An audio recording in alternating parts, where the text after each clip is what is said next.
All right, welcome back to the Gridiron Expert. Less than 30 minutes late today, we should add. If you were on the channel and you saw our post saying we'd be a little late today, we were going to hope to be here at 7, but we were traveling and hit a lot of traffic, man. Horrible traffic. It is what it is. So, hey, I think making it within the 30-minute mark is pretty dang good. So, we'll happily take that. Welcome back to the Gridiron Expert. We're so glad you guys could join us today. We were not going to leave you hanging.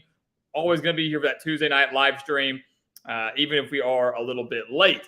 I tell you one thing, it is a pretty good time right now to be a sports fan. You know, it really is. We've got college football in full force. I've got Liberty and Western Kentucky on the big TV over here. Huge matchup tonight in the Conference USA. The NBA season tipped off its season today. The World Series begins on Friday, and we've got a great Game 7 going on right now between the Diamondbacks and the Phillies for a spot in the World Series to take on the Rangers. So you've got college football, NFL, NBA. You've got baseball coming up with the Fall Classic. And then you've got college basketball starting up here in just a few weeks. Hockey's in full force if you're a hockey fan. I mean, this is what it's all about. If you are a sports fan, this is the time of the year, man. This is pretty dang exciting. So very pumped for everything that's going on over these next couple of weeks. But primarily, we're focused on college football, right? We are looking forward to what's going to happen over these next couple of weeks. We're entering the last weekend of October, and that means things are about to get pretty interesting, right? That means things are about to get really intense. November has just a way of it's something magical, but the final month of the season where upsets happen that shouldn't happen and teams don't perform up to their standards. We're going to get the first set of college football playoff rankings coming out next Tuesday, a week from today. And I will tell you right now, just a heads up to everybody here. And we're going to get to your questions and comments and calls tonight. So I believe next Tuesday, Halloween night, the college football playoff rankings are released at 6 o'clock p.m. Central Time. So that's when we'll be going live.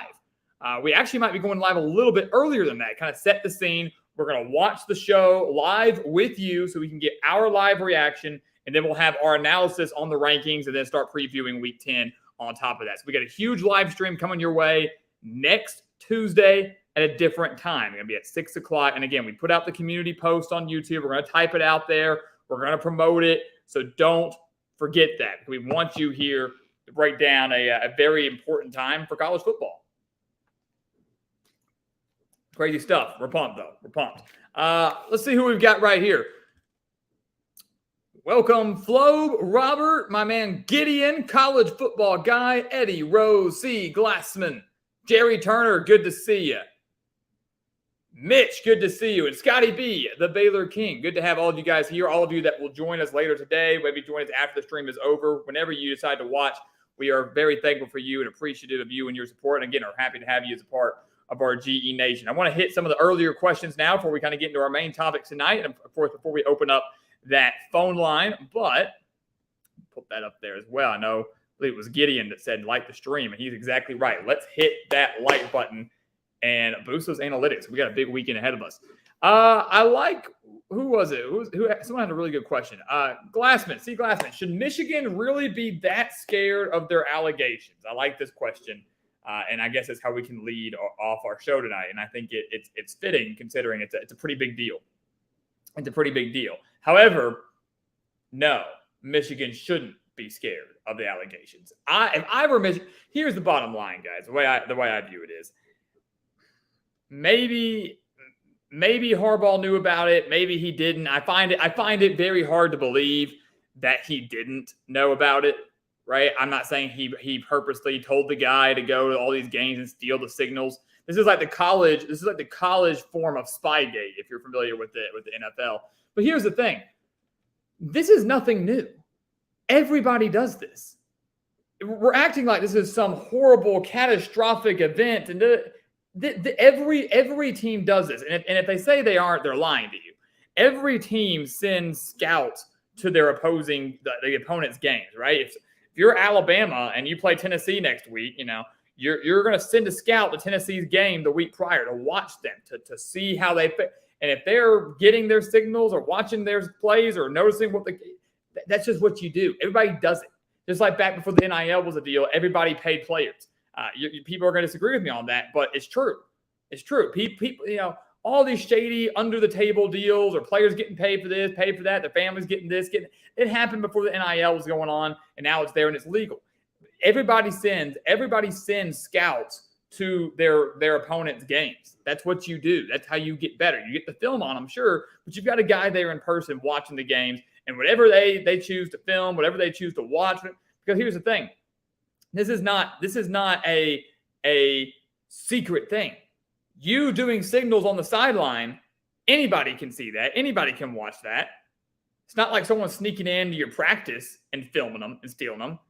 At the game, everybody in attendance of that game, everybody that's watching the game on TV sees that. So I don't really think it's a big deal personally. There's also rumors going around now that Ohio State is doing the same thing. There's rumors going around that there's an Ohio State staffer that has gone out and stolen signs and has got his own little sheet. Everybody does it. And I think the reason I don't agree with him often, but Paul Feinbaum, if you watch him at all on any of his shows, made a good point. The NCAA, in a way, is mildly threatened by Jim Harbaugh. This is a very incompetent organization. As you know, we're not a fan of the NCAA at all, that feels threatened by this guy, that understands how corrupt that governing body is. And the NCAA doesn't like that. Harbaugh is a guy that has been an advocate for, satellite cams, an advocate for NIL, an advocate for this, that, and the other, all things that the NCAA does not want to happen.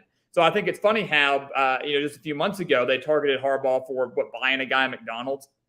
He bought a guy at McDonald's. Jeremy Pruitt was sneaking money in McDonald's bags. There's a pretty big difference there. And they attacked him for that and suspended him for like 3 games. So you do that, and now you've got this scandal going on. It's really, really pitiful. It's a really sad state that the NCAA is in. I'm not condoning Michigan if that's exactly what they did. Again, even though everybody does it, probably shouldn't have done it. Just because everybody does doesn't mean you should. But to make it out like it's this horrible, horrible scandal and that Michigan's only been good these last few years or whatever because they stole people's signs, that's not the case. Deion Sanders even said it best too. He goes, you could literally hand it to them. Here's exactly what we're going to run tomorrow. You've still got to stop it. And that's what Michigan did. They may have known what the team was running. They may have known the signs and that meant this and that and the other, but they still had to find a way to stop it out there on the field. And they did. Just because you have the signs doesn't mean you're guaranteed to stop, guaranteed to prevent them from scoring. So I think it's a giant hoax. I think it's being overblown. I think everybody needs to calm down. And I hope that the NCAA does not attack Michigan too harshly, although I'm sure they will because they're wildly inconsistent with their rulings and their decision-making. So this is a Michigan team that's a true national championship contender. Would not shock me when it's all said and done if they won the national championship to see the NCAA go, you're going to have to vacate that national title. That would not shock me at all. But in my book, and I'm sure many others, Michigan would be the national championship. No asterisk by it. Who cares if they have to vacate it? That will stand. That will forever stand. So I think it's a very, very bogus deal happening in Ann Arbor right now. And again, everybody across the country does it, whether they want to admit it or not. Great question. Great way to lead off the show. College football guy. My thoughts on Clemson's loss to Miami. It's a bad state for Clemson football, man. They're in a really bad state right now. I mean, this has not been the year that I think any of us expected. We thought Clemson would bounce back from a decent year last year, made the Orange Bowl. And with the new offensive coordinator, a lot of talent coming back, highly touted recruit, Kate Klubnik, they'd be solid. And then they've got 3 losses. No one saw this coming. No one saw this coming. And I don't like to jump the gun too much, but I do think that Clemson dynasty is over. Many said it ended last year. I wasn't going to be that ready to do it yet, to call the shot on that yet. I will call it that now. It's a bad look. Miami's a good team, but Clemson is nowhere near the juggernaut they had been for years and years and years. And with the state of college football right now, with NIL and the different changes in recruiting and things like that, the complete style and the landscape, changing the landscape of college football, Clemson failing to adapt with the times, we've talked about that a handful of times here on the show, won't be able to catch up. And so that was a very, I think, the nail in the coffin for Clemson's dynasty, if you will. Yeah, and Jerry saying the same thing. That game made you wonder if it's over for Clemson and Dabo, and I agree. I think it is. I really do think it is. Let's see here. Jerry, what are my thoughts on scheduling games on Wednesday, Thursday, and Friday? Hey, look, man, I love it. I'm never going to say no to college football. Love college football. Saturday is the big day, but the midweek action, the Conference USA game we've got going on here between Liberty and Western Kentucky, games like that, I live for that. It gives us something to watch on a Tuesday and a Wednesday night. I love that. I know it's not always ideal for a lot of people, for a lot of fans and the players and stuff, but I think it's a great opportunity for teams to get more national exposure, because that's ultimately what this is, Jerry. The reason, we have so many midweek games, Tuesday, Wednesday, Thursday, is so that these teams in the MAC and these teams in the Conference USA, or maybe even the lower level Power 5 teams that typically aren't as good, can get national TV exposure, which is good for them from a recruiting standpoint and just from an exposure standpoint. That's why they do it, because on a Saturday, you're not going to see Liberty and Western Kentucky on ESPN. You're not going to see that. You wouldn't even have this game on ESPNU. It just wouldn't be there. So this is an opportunity for the whole nation to get to watch these programs. In a way, it's like the NCAA's way of saying we're giving you a fair shot. We know the elite Power 5 programs dominate the major networks every single Saturday because, as they should, they're bigger games. But this is an opportunity for you guys to get that national exposure too. So I'm all for it. I love it. Even if the games aren't any good, football's football, man. And I'll take that every day of the week.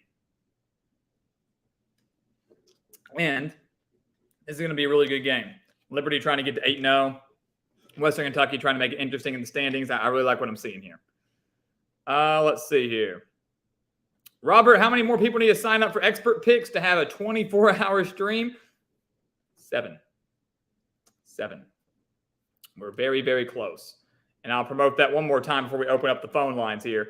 Robert, we're 7 away. Spread the word. We're on a 49-22 run against the spread. We are 7 people away from getting to that beautiful, beautiful 24-hour live stream. I think we're going to hit it. I really do. It's not even November yet, and we're looking really good. So I'm hoping we can get to that point.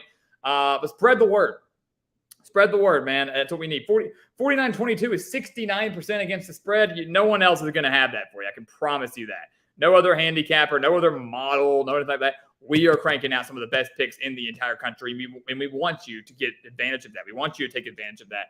We want you to have an opportunity to win big with us for one of the lowest prices in the country for a full 365 days.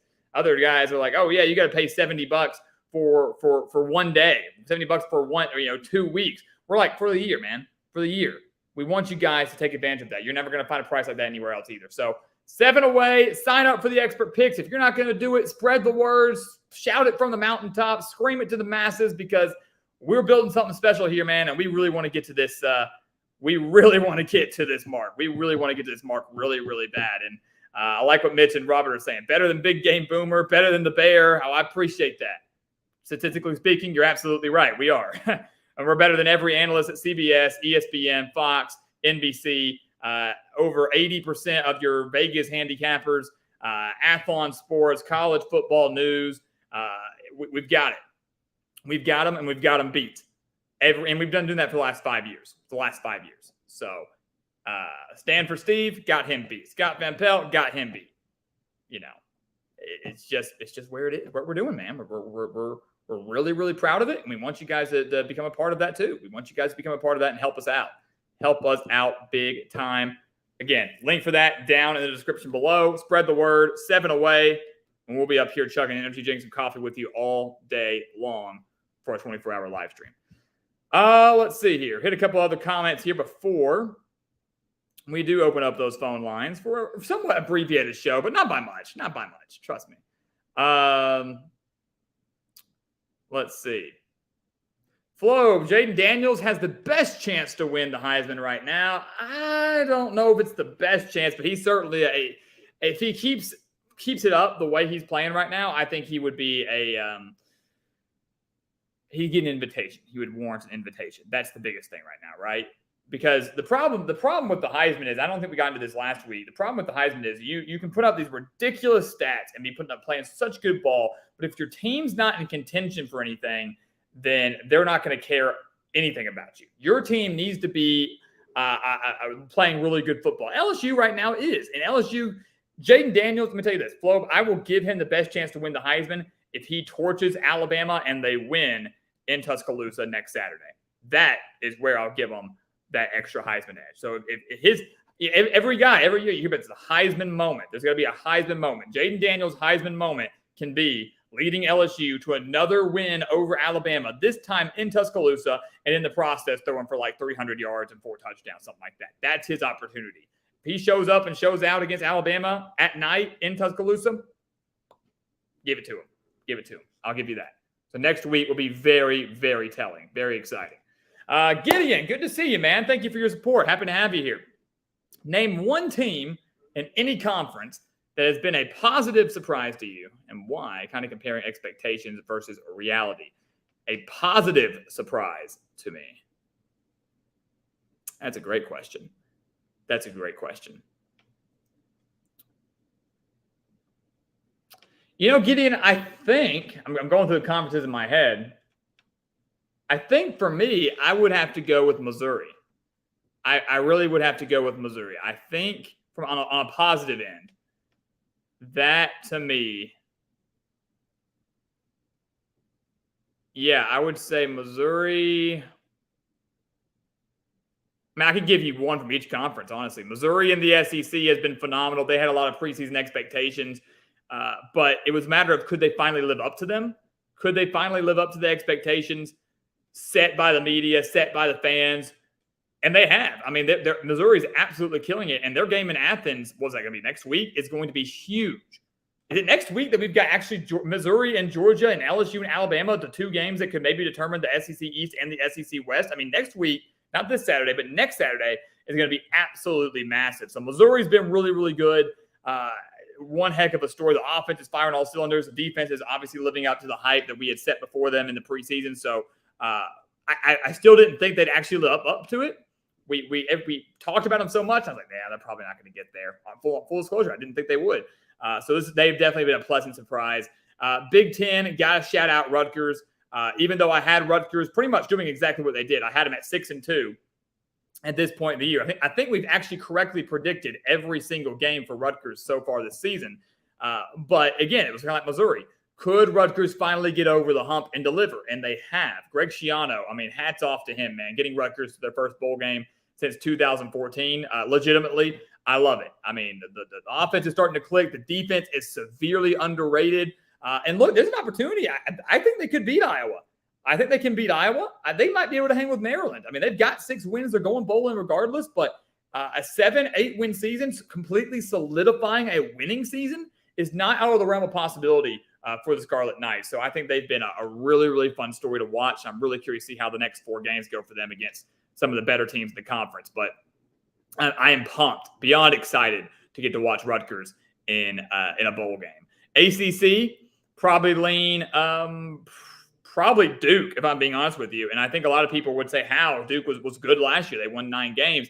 And it was like, yes, they were. But could they do it again? Like, with a much more difficult schedule, was Duke really going to be able to live up to those expectations and match last year's win total? And right now, they're on track to do that. And let's keep in mind, too, that, you know, they lost to Notre Dame late, final, 30 seconds? And then they took, what was it, their second loss? Wasn't it just their second loss against Florida State? I think that was it. And so you lose just their second loss. So you lose in the final 30 seconds to Notre Dame, and are probably, I think, on track to beat Florida State if Riley Leonard doesn't get hurt. Duke was inside the 5-yard line. They were in the red zone. Leonard goes down midway through the third quarter. If they score a touchdown there with him, they're up 10 points midway through the third quarter. And Florida State really hadn't had much of an answer for him. Imagine what would have happened if he doesn't go hurt and Duke wins. I mean, sky's the limit for them right now. So they're playing a lot better ball than I think anybody expected. They're very, very competitive. And this game on Saturday between Duke and Louisville, a top 20 matchup, which we will be predicting here on the channel on Thursday, mark your calendars, will be really, really fun to watch. Louisville, another team in the ACC that's been fun to watch as well. Pac-12, exciting, surprising teams. I go Arizona. Arizona has been way more competitive than I think any of us thought, especially once the Jaden Daniels went down with the injury. Keep in mind, the Wildcats should have beat Mississippi State. They should have beat USC. Imagine if USC already had 3 losses right now. And that Arizona game kind of exposed the Trojans and really kind of, for me, marked the beginning of the end for them. Because it was after that game that they got just torched against Notre Dame and then got torched against Utah as well. But Arizona is a much better team than their record indicates, and they've got a massive opportunity to beat Oregon State at home, which would shake up the Pac-12. So they win that game. They're 5-3. The Pac-12 standings are shaking up. Oregon State's out of Pac-12 title contention as a top 11 team in the country. So love what Arizona's doing. And over in the Big 12, give me, God, I mean, a surprise team. Probably Iowa State, genuinely. And I'm not just saying that. I think Iowa State has been a major surprise for me. And I know they're only 4-3. Arizona is too. But for all the stuff that happened for Iowa State in the offseason with the gambling scandals and the suspensions and players having to leave the team, everything like that, there was so much of an off-the-field distraction for Iowa State that you wondered how good could they be. When Hunter Deckers, their expected starting quarterback, isn't going to get to play, it's like, season's going to be toast. And yet here they are at 4-3, sitting at second right now in the Big 12 standings. If the season were to end today, Iowa State would be playing for a Big 12 title. So they have been really, really impressive to me. Schedule's about to get tough. On the road at Baylor, hosting Kansas, on the road to BYU, then Texas and Kansas State. You might consider both those losses, but Texas could be a closer game, especially if Quinn Ewers is still hurt. Iowa State is on track to go bowling. I mean, they've got 5 games left. Yeah, 5 games left. They got to win 2. I think they can do it. And I think that would have maybe exceeded a lot of people's expectations for them, especially after what happened right before the season started. So that's a long answer for you, Gideon. You asked for 1 team. I gave you 5. But I like doing 1 per conference. Got to give you 1. But yeah, I like Iowa State a lot this year. And that game against Baylor is going to be massive for both teams. Baylor to get back to 500, try to kind of in a way fix their season some. Back to 500, have a shot at a bowl game. Iowa State, they win that game. They're not just 1 win away from a bowl game, but they are still in the thick of the Big 12 title hunt. Because keep in mind, they have 3 losses. 2 of them are non-conference play to Iowa and Ohio, which you just hate, man. Iowa, okay, tough loss. But Ohio, man, you got to beat Ohio. If you beat Ohio, season's looking a lot different. Great question, though. Great question. Neo, good to see you, my man. Happy to have you here. Kramer Highlights, also good to have you here. Got a lot of great people in the chat tonight, a lot of great questions and discussion. So really happy to have all of you on here. Yeah, Jerry, UNLV is if you went into the group of 5, UNLV definitely would be mine in the Mountain West, no doubt about it. Along with Wyoming, sure, I would put them in there as well. So, yeah, great insight there. Yeah, Gideon, we'll come back to the one. I saw Mr. Bloodline in here, and I want to talk to him. But 1 team per conference in the group of 5 as well. Let me just pull up the standings here. I've got a couple in mind. Obviously, in the American, it was an interesting team, an interesting dynamic, especially with all the losses of UCF and Cincinnati, guys like that leaving for the Big 12. So the American Athletic was kind of wide open. I really had high expectations for UTSA, and they have not lived up to those. 4-3, right? I thought they'd be a lot better. I think, honestly, in the American, I don't want to say somebody that I was high on in the preseason. I would honestly lean Rice a little bit. And I think Rice is a trendy upset pick for me this Saturday when they take on Tulane. If they beat Tulane, that not only shakes up the American standings, but it shakes up the group of 5 race for a New Year's 6 bowl game. Rice with JT Daniels is playing pretty inspired ball right now. They're 4-3. Many people probably didn't think they'd make a bowl game this year. They were close last year. They went thanks to their APR. But they're winning. They're winning good games right now. They beat ECU. They crushed Tulsa as an underdog last Thursday. They found a way to beat Houston back in week 2. They've been competitive, and they get to host Tulane. They get to host SMU, and they get to host FAU while also going on the road to play Charlotte. This is a team that I think can go to a bowl game.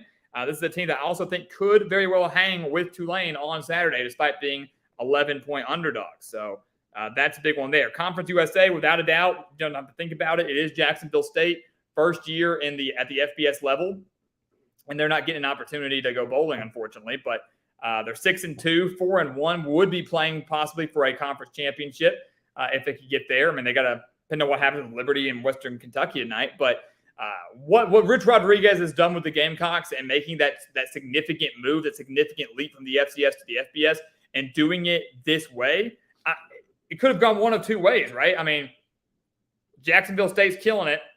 Sam Houston, who won the FCS National Championship just a few years ago, is 0-7.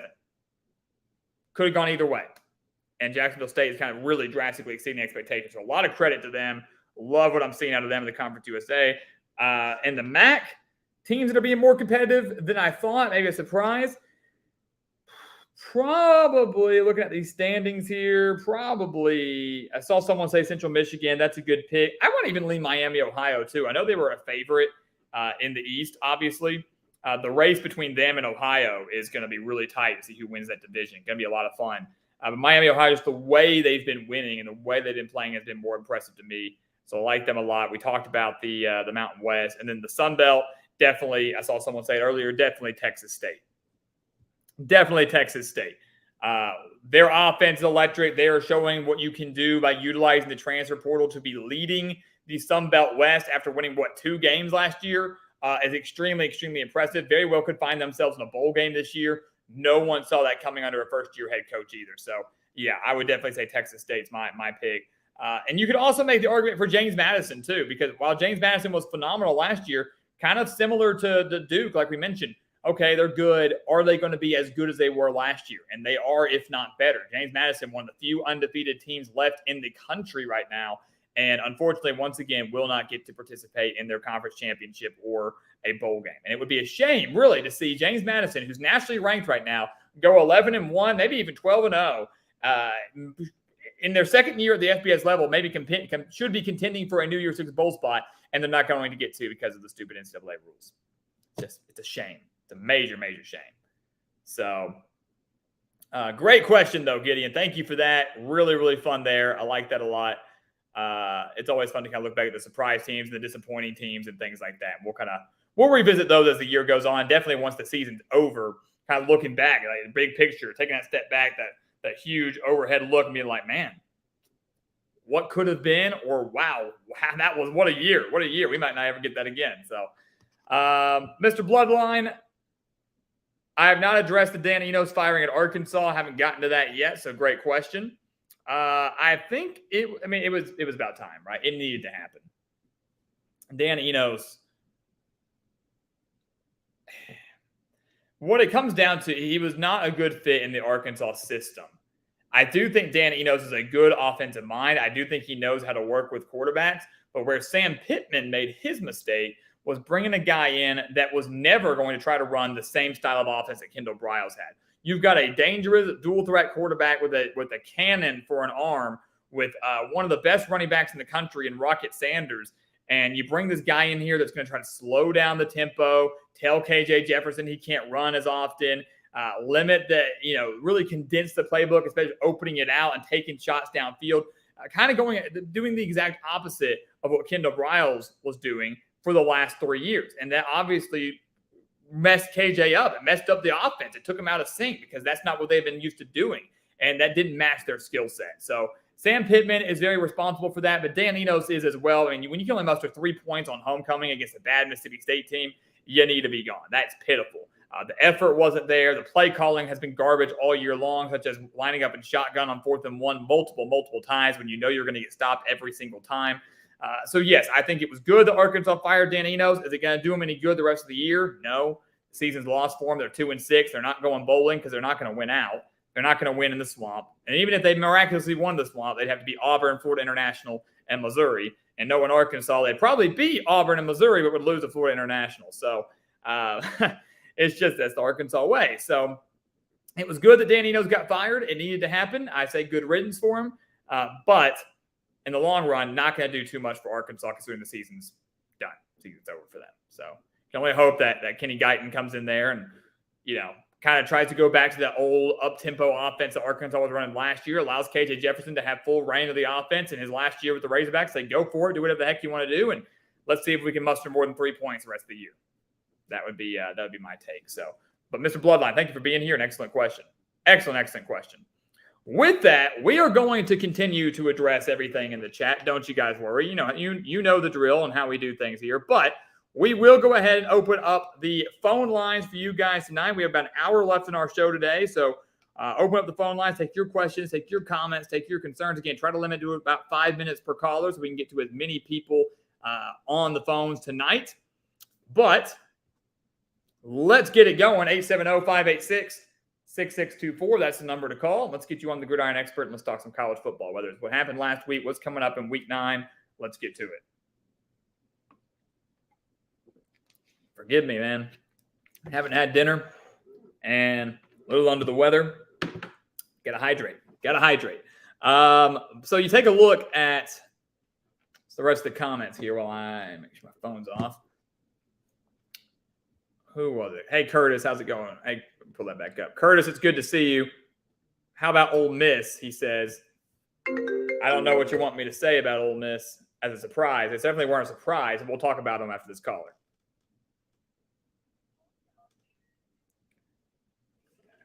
All right, you were on the Gridiron Expert. Who's with us? College football guy. How you doing, Alex? Hey, I'm doing good, man. How are you? Oh, not too bad. Just, man, I can't believe we're almost 2/3 of the way over with college football. It comes and goes. That's why you got to enjoy every week of it. Man, tell me about it. That is, it hurts. It hurts when the season starts and you think we've got so long and then it's almost over before you know it, Yeah. But it's also the most exciting time because the month of November is, that's where you start to see who are really the best teams, who the elite teams are. This is where, each game is pretty much comes down to wire, and some of the best games always come in the month of November, it seems like. Well, yeah. I mean, that's what. Especially coming to an end, this is always the most exciting part. It's almost like it's the season finale almost, and the season finale is always the best. You hit the nail on the head there. Yeah, it's you hate to see something come to a close, but it's also super exciting at the same time. It's really a win-win. Well, you're in a win-lose situation, but more of a win than the lose, I would say. Right. Well, a couple things I want to chat with you about. First off, as a Tar Heel fan, I'm still kind of, grieving and kind of still dumbfounded how on earth we lost to Virginia there. I mean, I can even categorize that as a bad loss. That was just a horrible loss. I mean, I have no words, but, like you said at the same time, in your recap video back on Sunday, that's just what North Carolina does. I guess they have a tradition to lose to the most random, most worst team every single year, and I guess they just decided to do it against Virginia. But what my question is to you on this is, and I don't expect it to happen, but just playing this scenario, what if North Carolina some way, somehow finds a way to win the rest of their games, possibly Florida State in the ACC championship? Do you think they still get into the playoffs, or you think that Virginia loss is just too much to overcome? I think, unfortunately, it's too much to overcome, and here's why. If you look, if this was an expanded playoff year, I'd say obviously no doubt, yeah, they're in because they would win the conference championship. Problem is, the committee's going to look at that and say they lost to a one-win Virginia team at the time. By season's end, maybe they have 3, not going to be much more. And North Carolina's going to be fighting for a spot in the top 4 against maybe another one-loss team. Could be a one-loss Oregon, could be a one-loss Washington, could be a one-loss Oklahoma or Texas. And at the end of the day, the strength of schedule and the strength of whoever they lost to for those teams will be significantly better than North Carolina. Because that's the other thing too. UNC was playing great ball, but their strength of schedule really wasn't that good. I mean, if you look back, who was their best win prior to that Virginia loss? I mean, they beat South Carolina, who hasn't lived up to the hype. They beat Minnesota, who's just mediocre, barely survived App State, beat a bad Pittsburgh team. Like, there really weren't many great wins on their schedule. And I personally believe, as much as I hate to say it, had they defeated Virginia, would have been great, would have kept those hopes alive. But when the initial playoff rankings come out next Tuesday, they probably would have had UNC ranked around 15th to 17th, not in the top 10 like the AP poll would have had. That's probably what they would have done. So I would love to see what the committee does if UNC somehow wins out and wins the ACC over a top 3 Florida State team. But I just don't think they'd have enough to get in over another one-loss team, whether that's Florida State, a Big 12 team, or a Pac-12 team. Yeah, I completely agree. And I kind of put this scenario in my head. The only way North Carolina is going to make it is they're they're going to have to do like what Ohio State did in 2014. 2014, when when Ohio State lost at home to a bad Virginia Tech team.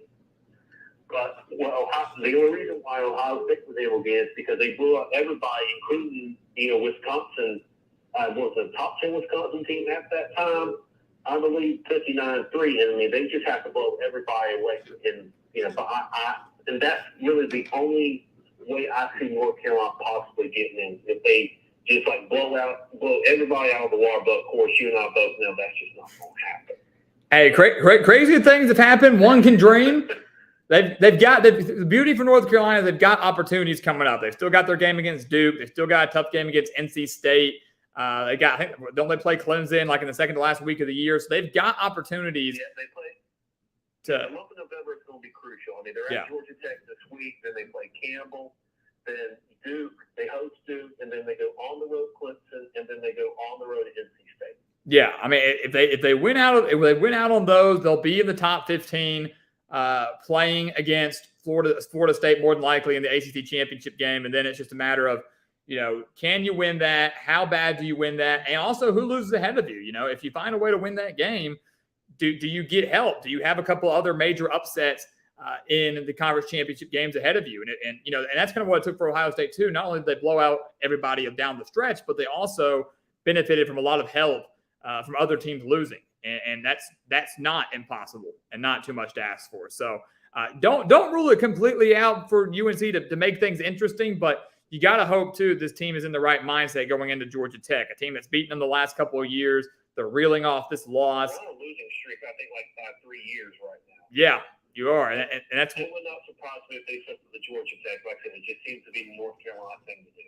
Yeah. I got a couple other questions for you, but what I'm going to do is I'm going to ask them. I'll let you answer them whenever you get a chance to, because I don't want to hog up the phone line, because, I could talk for 34 minutes with you about college football, but I know I don't have the time to do that. So a couple other questions, if you want to answer them later, is my first one is, what two-loss team might have the best chance to get into the playoff if weird things happen in college football, and they win, and they do. Okay.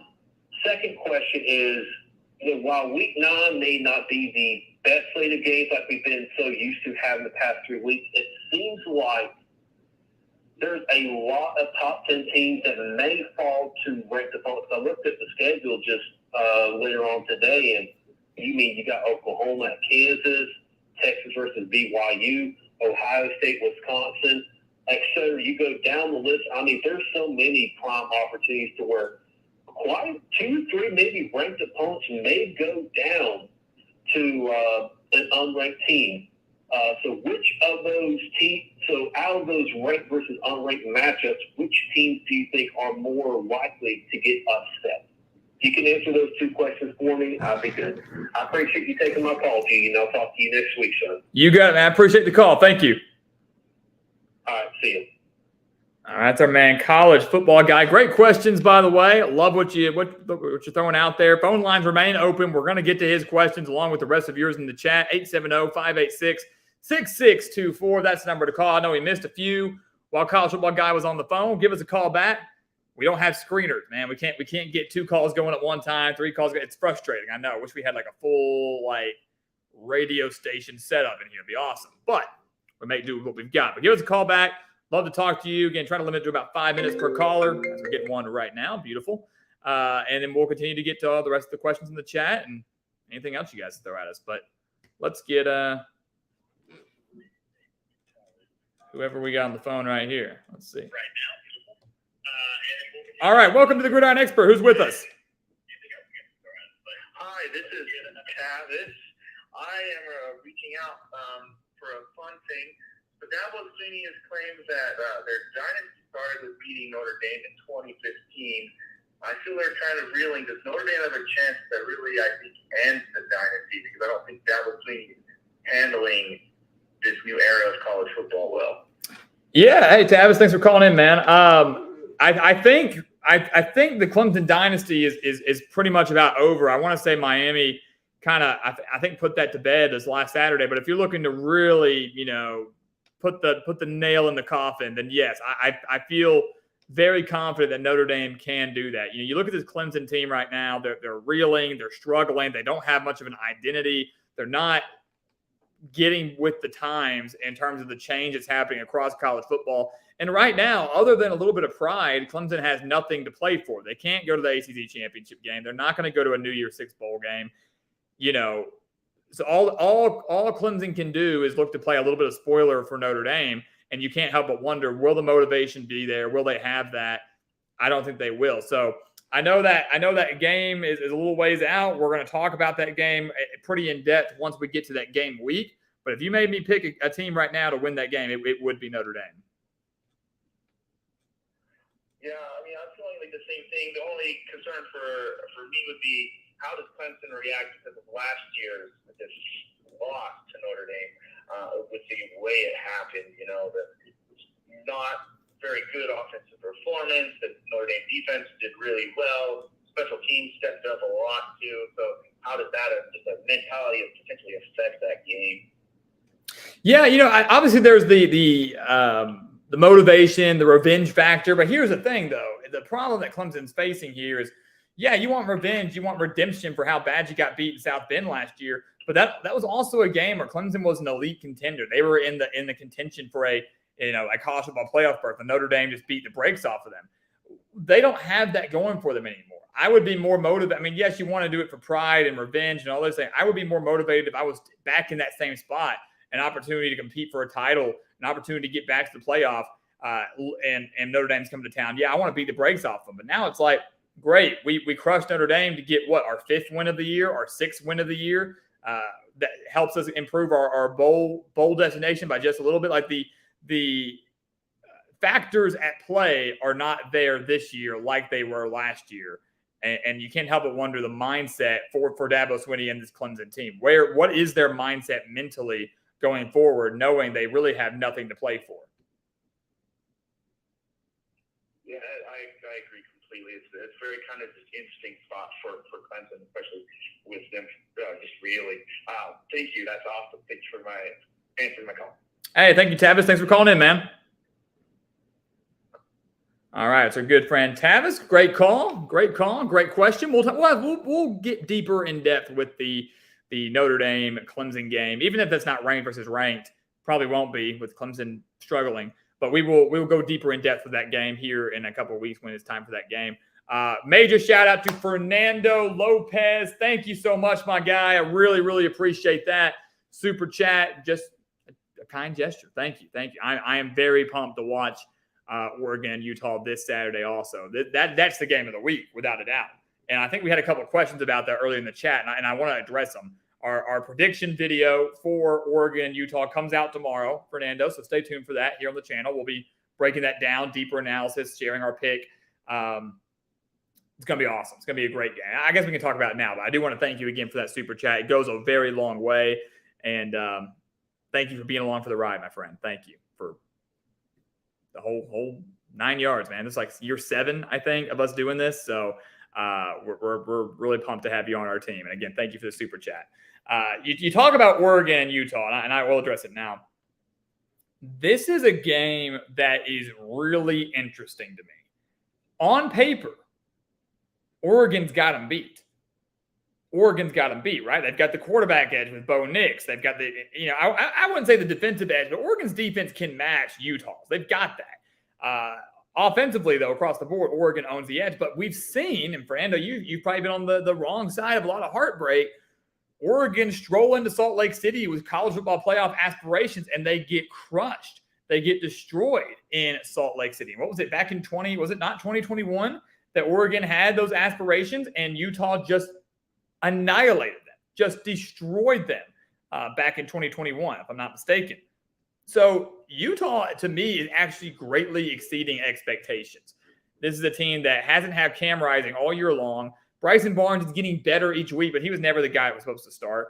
Keithy's out the whole year as well. And they are finding ways to win the games with an improved offense each week and then the strength of their defense. But also, you look into this game, too, it's in Salt Lake City, where Utah's lost like one time since 2020. The last 3 years, they have only lost one game at home. And that game came in 2020, the COVID year where there weren't that many fans there. Everything was out of whack for everybody. Take with that as you will. They don't lose at home. They don't lose at home. But what this does, if Utah finds a way to beat Oregon, Utah catapults into the top 10. We're talking about the Utes as legitimate college football playoff contenders, so they still have to play Washington on the road, which will be very difficult. And then Oregon, with all the hype for the second year in a row, will fall short of the college football playoff because they'll be handed their second loss. And that is where I hate the current playoff system, because Oregon, in my eyes, is a playoff team. They are so freaking good. They're so good. And if imagine Oregon losing to Washington at the last second on a missed field goal. So they lose to Washington by 3 on the road. And then you go on the road to Utah and say you lose that game by 3. You lose 2 games by combined 6 points. The 2 great teams, with good teams in your conference. Maybe finish the year at 10-2 and you don't make the playoff. It was kind of like what the situation that Alabama was in last year. You go back and look, they lost to LSU by 1 and Tennessee by 3, 2 games by 4 points, and they didn't go. They didn't make the playoff. They didn't even play for the SEC West Championship. They didn't, or the SEC Championship. They didn't even win the SEC West. That's, to me, a problem. We are preventing these elite teams from having their rightful shot at competing for a national championship or whatever it may be. It's just a shame. If this was happening in the NFL, would that happen? No. The NBA, no. College basketball, no. Like, you lose 2 games in 1 year to 2 really good teams in heartbreaking fashion, you're still probably getting your shot to make a playoff, to make a champ, whatever it is. Oregon wouldn't have that more than likely. 2 conference losses, going to boot them out. Washington going to be the front runner. USC still available. Utah still available. So this game is massive on Saturday. Massive, massive, massive. Can Oregon get over that hump and pull off? I'm going to call it an upset. I know they're favored. I understand that. I know they're favored. I know they're the higher ranked team. I know they're favored by about a touchdown. But to go on the road to Salt Lake City is not and win there is not easy. And that would be, to me, honestly, to me, a little bit more shocking. Oregon winning would be more shocking than Utah winning. Just my personal take. I didn't think Utah would win last week against USC. I didn't, and they did. I didn't think they would be continuing to thrive the way they are right now. And they have. I mean, it's credit to Kyle Whittingham and his team. So, Fernando, I am pumped for this game. We're going to have some in-depth analysis for it tomorrow. We'll have a lot of in-depth analysis on Saturday and Sunday and throughout next week as well. Excited to see your Ducks. Can they get over on the road and get the win? Can they pull off the upset in my eyes? We'll share our pick, but it's going to be one heck of a game. I don't think it's going to be a blowout on either side. And I wouldn't want it to be a great battle between top 15 teams. I want to see a hard-fought battle, and I think we'll get that. I really do. So, Fernando, great question. Not even question, great comment, and thank you again for that super chat. It does mean a lot. It does go a very long way. And thank you for all the support. Mitch, yes, the phone lines are open. They'll remain open right here. I just wanted to put that up there on the screen. We'll make sure to continue to answer your questions and comments in the chat. Figure of Destiny, good to see you, my guy. Nice to have you. I just answered your question. Thoughts on Utah and Salt Lake City? Go you. So you got Figure of Destiny is a Utah fan. We got Fernando down there as an Oregon fan. I love it. Bringing everybody together. Everybody's civil now until Saturday rolls around. But Figure of Destiny, good to see you. Happy to have you here. Thank you for your support. Talk to Tavis. Thank you again. Gideon, I'm right there with you. The bowl bans are ridiculous. I don't get it. I'm sure there's something that I don't fully understand when it comes to these rules and things like that, but I just don't get it. Why, if I make the leap, if I'm being ballsy enough to make the leap from the FCS level to the FBS level, and I come in there and start beating up on all these teams that have been at the FBS level forever, why can't I contend for a conference championship? Why can't I contend for a bowl game? I don't get that. Someone, I think I said something about scholarship, something, about the fairness and this. I don't care. I mean, bottom line is, if I am willing to make that leap, I should be able to start contending immediately. I don't see anything wrong with that. And you know what? If you want to put that rule in there, make it 1 year. I mean, I don't think it should be 1 year at all, but one, it's at 2. Like, the fact that we've got these guys, we're preventing these teams from having opportunities for multiple years. That's my problem. I do have an issue with that. Think about that. You're going to go tell your kids one day you were a member of the undefeated James Madison team in 2023, and your kid goes, "Did you win a championship?" Well, no. How? You went undefeated. Well, the NCAA, the governing body of college football, said we couldn't. Did y'all do something wrong? Nah. We made the leap to the FBS and actually brought in more revenue for the Sun Belt Conference and the NCAA. I mean, it's a joke. The NCAA is an absolute joke. And so I'm with you. It makes me livid. I hate that for James Madison. I hate that for Jacksonville State. I hate that for any team that makes that leap, which is not an easy thing to do, and does not get rewarded for it until later.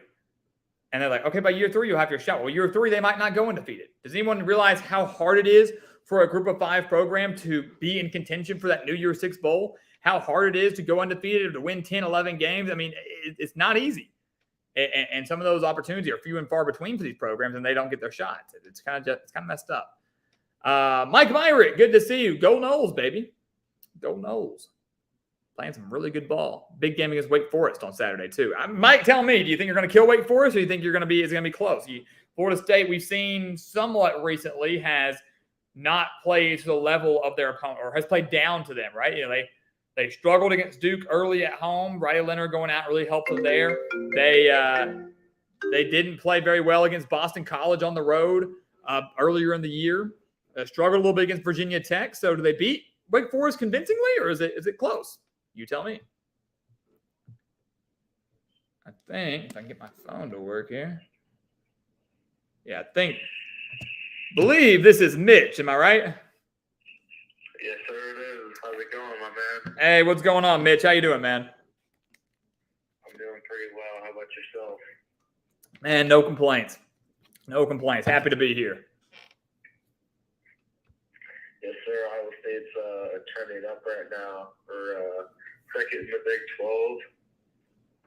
Dude, you tweeted me or you texted me through Twitter the other day, and you were like, "Hey, don't look now. We're 3-1 in conference play." And I was like, "Holy crap!" You're right. Like, I mean, I knew they were winning, but it just kind of like slipped my mind how high up in the standings they were. And I think I don't know if you were on the stream earlier, but we talked about surprising teams in the Big 12, and they were my surprise team. That has kind of caught me off guard, considering everything that happened in the preseason. To be where they're at now, what Matt Campbell has done is really, really impressive. And I'm telling you, if they find a way to beat Baylor on Saturday, better start watching out. People need to put Iowa State. They need to be on notice. They need to be aware of the Cyclones because they beat Baylor. They're 4-1 in conference play. Yeah, they should be taken very seriously. Yeah, I honestly wouldn't count Iowa State out in our remaining 5 games of the season because I think each and every one is winnable.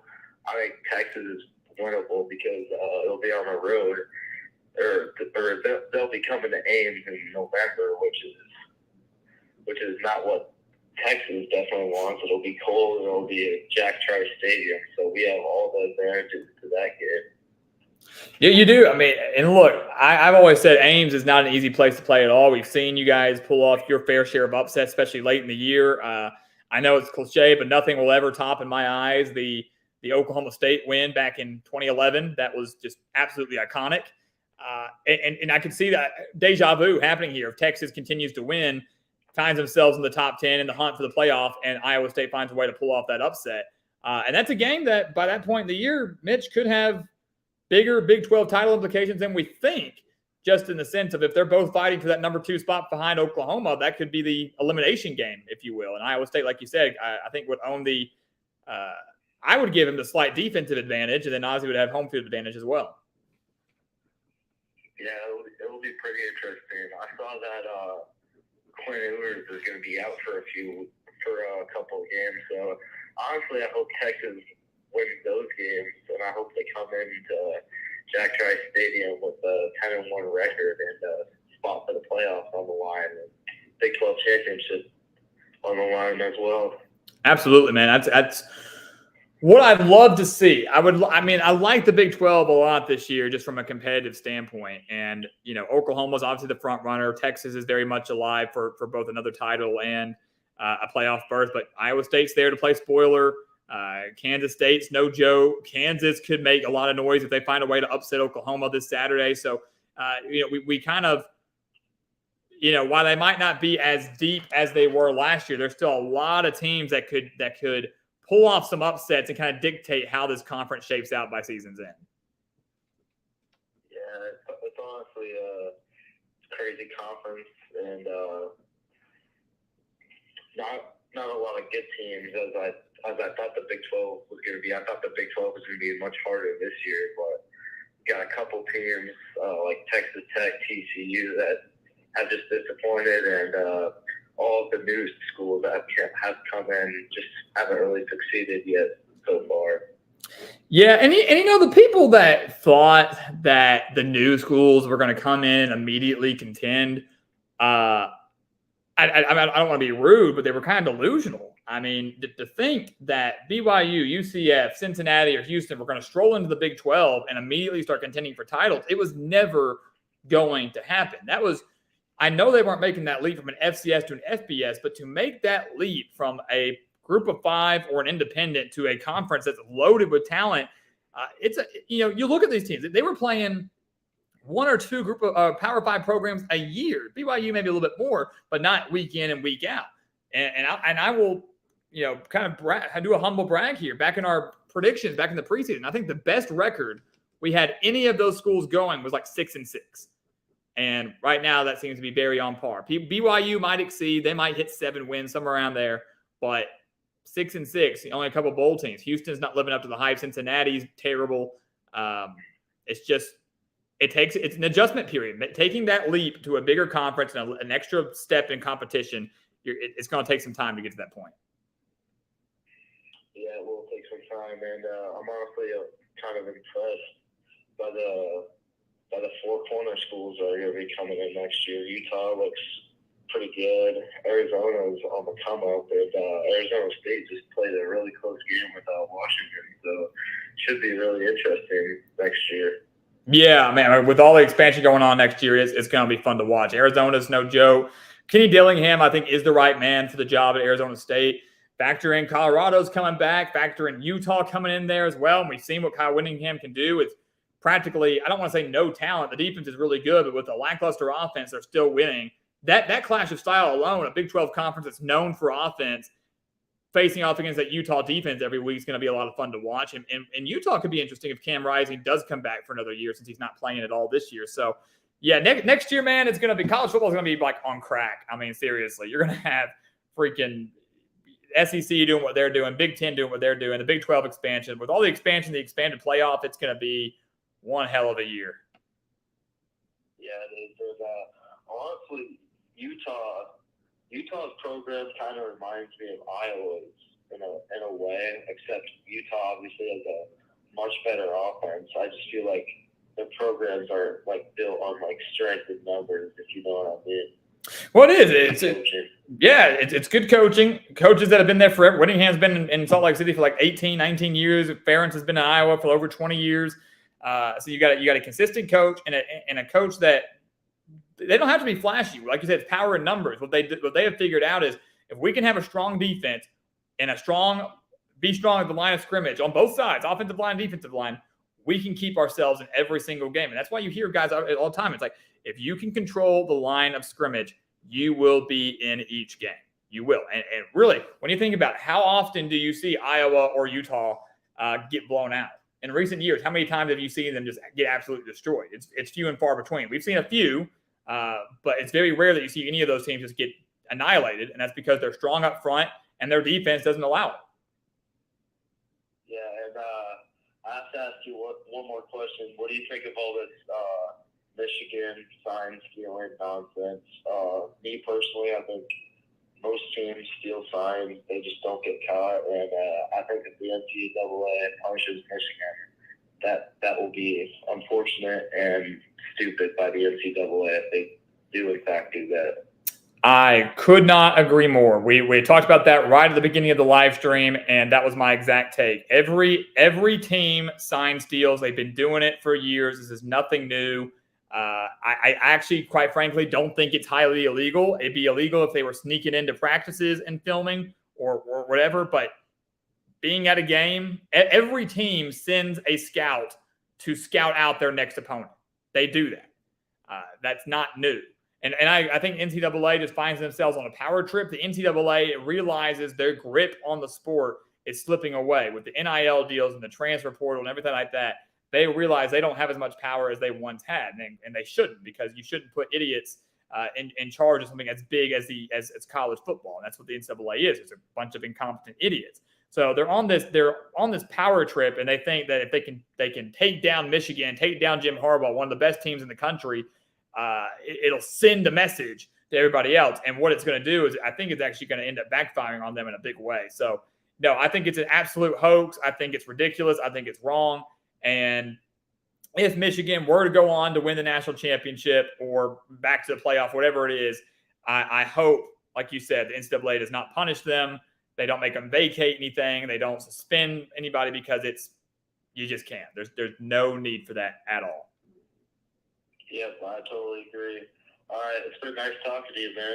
Hey, you too, Mitch. I appreciate it, my guy. And yeah, I'll holler at you on Twitter here soon for sure. Yep. All right, take care, buddy. You too, man. All right, our good friend Mitch Thayer. Thanks for calling in, my guy. Great discussion as always. And you and Scotty B, the Baylor King, going to go at it this Saturday with Iowa State and Baylor. So looking forward to that for sure. That's actually an underrated game. Should have had it up on the big board. Didn't even think about it. Should have discussed it. More of a bigger game for Iowa State than Baylor. But like I said, the Bears need that win to get back on track, get back to 500, keep those bowl hopes alive. So Mitch, thank you for calling in. We'll leave the phone lines open for a little bit. What time is it? Oh yeah, we got a little bit of time. We'll leave the phone lines open, 870-586-6624. Probably take one or two more calls, and then we'll wrap up by making sure to go through the rest of the chat. I want to make sure we get to everybody's comments and questions tonight. Frankie Russell, please answer this. Please answer. Do I think Boston College fits in the ACC geographically? I mean, where else would they be, Frankie? I mean, that's the problem. Like, where else would they be? It's the ACC, the Atlantic coast. Like, they're up there in, Massachusetts? I mean, yeah. So I know it's a lot higher north than people like, but they are on the Atlantic coast that stretches all the way down into Florida, down to like Miami and stuff. So I don't know where else you would put, but they don't fit in the SEC. They don't fit in the Pac-12. What was the Pac-12? They don't fit in the Big Ten. They don't fit in the Big 12. I mean, yeah, I think geographically they do fit in the ACC. And obviously, though, now geography means nothing with the expansion of all these conferences, as we've mentioned, with USC and UCLA and Oregon and Washington joining the Big Ten, and the Arizona schools in Colorado come back to the Big 12, and the geography means nothing now when it comes to conferences. But currently, yeah, I do think they geographically fit in the conference, in my eyes, just for the sake of what we're dealing with here. I mean, again, where else are you going to put them? Boston College, from an enrollment standpoint and a size standpoint, is a Power 5 program. They would qualify as that. They would not fit geographically with any other Power 5 program. If you want to look for another conference, you maybe say the MAC, because they've got like Buffalo. Does Syracuse fit? I mean, there you go. I will counteract that. Does Syracuse fit up in like New York? Like, if you're going to say Boston College doesn't fit up there, then Syracuse doesn't, because they're like way up there in the Northeast. So that's where I would counter there, because I mean the MAC's got like Buffalo. Is that it? Right? Is that the only one I'm thinking of? Buffalo, the only one, like Buffalo, New York, over that far east in the Northeast. About to make me pull up a freaking U.S. map and start like looking through everything. But no, I think they do. Personally, I think they do. Let's see here. Mitch will disagree with me. I agree with Alec Brown. Also good to see you, Alec. I believe that Iowa did get robbed. Iowa. I believe Iowa got robbed. So correct me if I'm wrong, right? Like, correct me if I'm wrong. So I call even if I wave my hand super high up, I call a fair catch. But the ball hit the ground. Like, that punt bounced. And then I went and fielded it. So, again, here's the thing. Are you telling me that I call a fair catch, the ball hits the ground, I run up, touch it, and then Minnesota recovers? Are you going to give that to Minnesota? Say it's a fumble recovery, give the ball to Minnesota? Because if that's the case, then that debunks his entire thing, because he called a fair catch. It doesn't matter if I touched it or not. it's dead as soon as the ball hits the ground, which the last time I checked, that's not the case. If I call a fair catch and it slips through my arms, I muff the punt, it's fair game. And if I muff the punt, pick it up, and then take off and run, it's a live ball, and I can do that because I muffed it. I don't get it. So I don't know where that came from the officials. He also didn't. Last time I checked, you had to signal for a fair catch. It had to be evident. We've seen that so many times where it's like this, doing your hand up like that. That's not a fair catch. It needs to be like high enough and visible enough for everybody to see, all the players and the officials. And he was doing his arm sideways like that, like go, go, go, or stay clear, whatever it was. It was, I mean, to me, it was a horrible, horrible, horrible call. It was an unbelievable punt return, one of the best of the year if it had stood, one of the best I've ever seen if it stood. And it got, in Iowa, I mean, really, really got robbed in that game. I really believe they did. I know Mitch will disagree. I know many Iowa fans or Iowa haters would disagree, but you hate to see. I mean, it was a rough game to watch between the two programs, two defensive teams, very bad offenses, but they should have won that game. It should have been a win for Iowa. It really should have been. Eddie, good to see you. Feels like 2013 again for Missouri. They still have a chance to win the East for the first time since Gary Pinkel left. What do I think the biggest improvement is? I think, Eddie, and you talked a lot about it in the offseason, I think Missouri in the offense, that was the biggest issue, right? We knew the defense was going to be pretty solid, but it was like, could they finally figure it out on offense? And they have. So making the offensive coordinator change, bringing in Kirby Moore, getting more development with Brady Cook, who stayed healthy and has kind of found his rhythm. Finally, utilizing Luther Burden a little bit more in the passing game as well. Using him as like a flex player everywhere, special teams, jet sweeps, passing game, everything. That's the biggest improvement. The defense was there. We knew that. It was, could Missouri finally find a way to have that explosiveness on offense? And they have found it. Got a great running game with Schrader. They've got a great quarterback in Cook. So the offense is what has made Missouri this year and is the reason that the Tigers could maybe challenge for the SEC East. Keep in mind, they have yet to play all the other really good contenders in the East. They have yet to play Georgia. They've yet to play Tennessee. They've yet to play Florida. But they've got an opportunity to take care of business in those games. And if they do, I mean, yeah, sky's the limit. Their only loss was to LSU by 10, really by 3. That pick 6 came super late. So, yeah, man, it does feel like a magical year. Just remember what happened in 2013. Just remember. Well, it was 2013, am I right? When they were like number 5 in the country. They were hosting South Carolina. Things were looking great. They blew the massive lead. The field goal hit the upright. They lost. Like, I would hate to see Missouri beat Georgia and then lose in like a horrible fashion to like Florida. Like the key that matters. You take down the top dog and it's like, all right, we're good. We're the front runners, playoff. We're looking good. And then you lose to someone you shouldn't. That's the heartbreaking part of college football. And that was the heartbreaking part in 2013 for Missouri. So very, very interesting how this pans out for sure. Let's see. Jerry, I appreciate you. Thank you. Yeah, put me on the committee. Y'all just wait till next Tuesday, man. I'm so excited.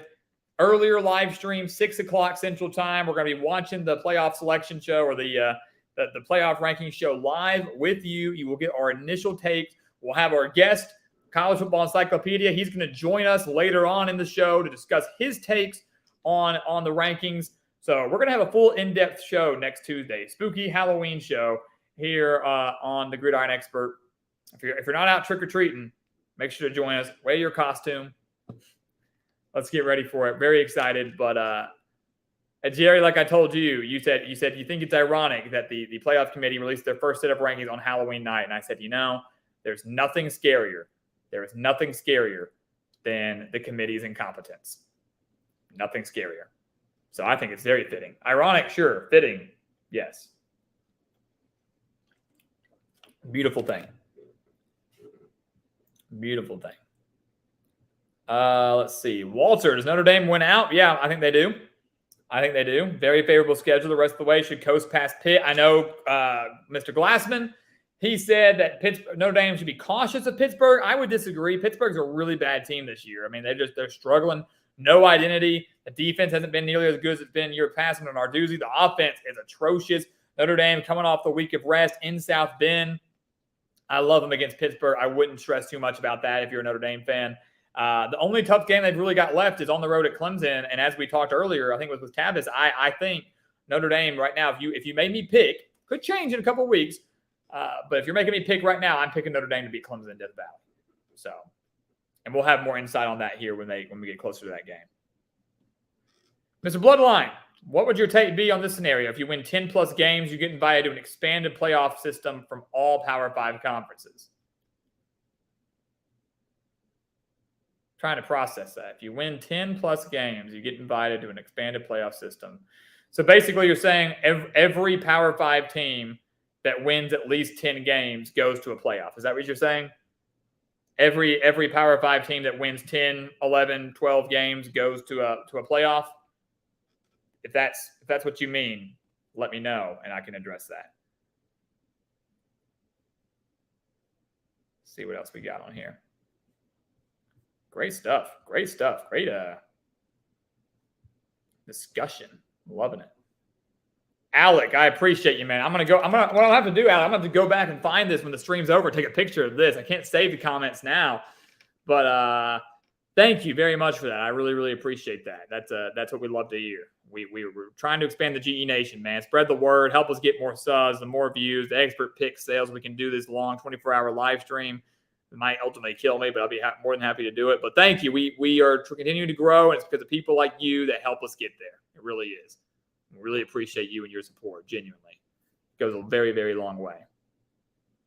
So it ain't stopping anytime soon, I can tell you that. Gideon, your sister currently attends UC Berkeley, watching games in Memorial Stadium. What's my outlook for them under Wilcox in the ACC in the NIL era?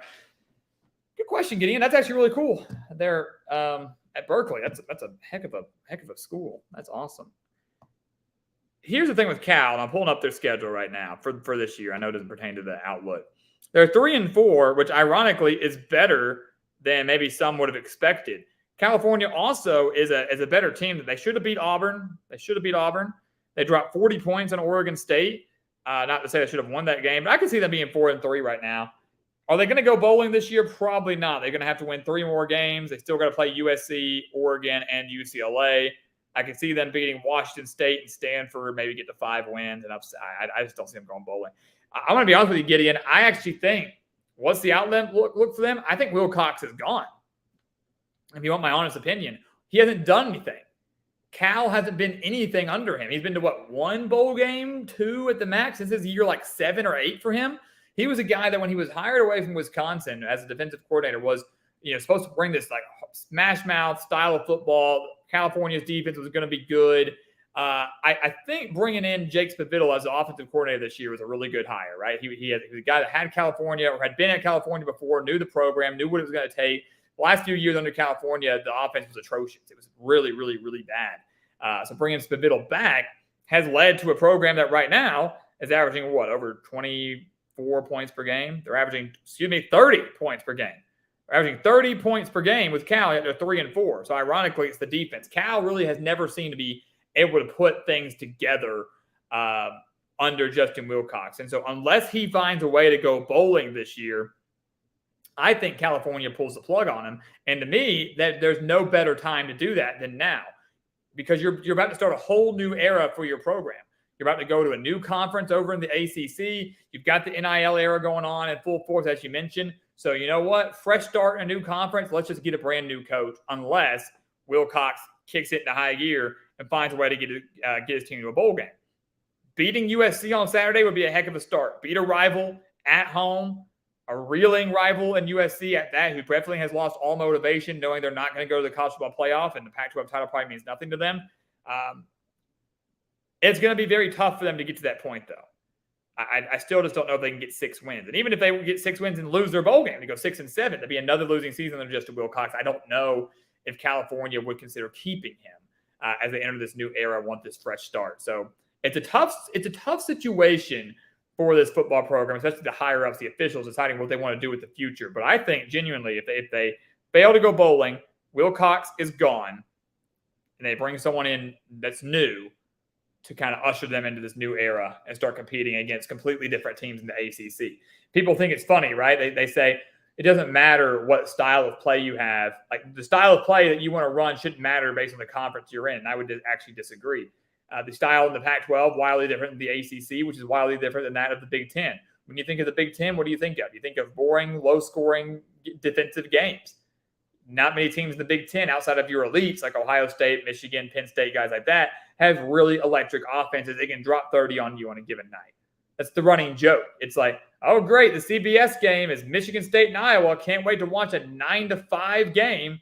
Literally, that'll be the final score, So the styles vary depending on the conference you're in, and I think I could see California's wanting a brand new, fresh start, change the style, change the coach, change the tactics, and let's see if we can't start doing better in this new conference. So relay that information to your sisters, Gideon. Let them know that's my take. If they're interested in knowing what the future of their football program might look like, that's my take, unless, again, California just finds a way to kick it into high gear over these next 5 weeks.